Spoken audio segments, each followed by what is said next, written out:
Disto, Baran Karataş, beni reklam et diye yalvardın sen her gece. Al sana da benden bir diz, ama sakın üzülme.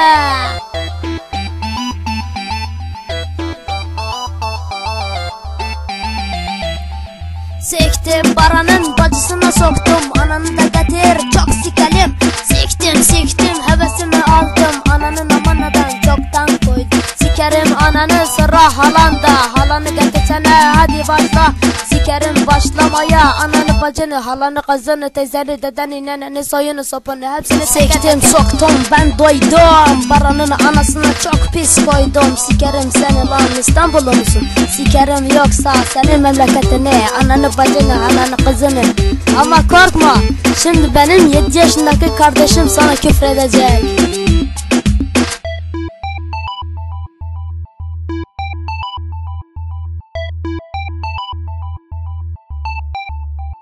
Ananı, teyzeni, halanı, kız kardeşini sikerim lan.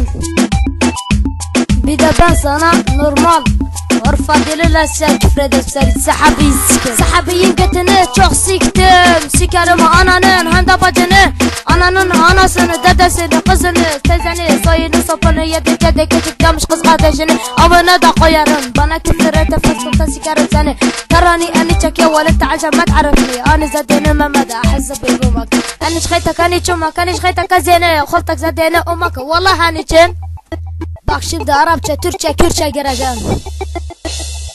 Her var bacıtanın farın karataş ananı bacını, anı çımık zadeni, tarabese çıkadı, ahizbi bu makanı ey. Tatıcı ummak zadeni, ahizbi biha ani, ahizbi ummak adeni, akşamı iheni, akşamı makanı ciddami, vallahi عفو فراشي. أنا شخيتك أني شمك أنا شحبتك.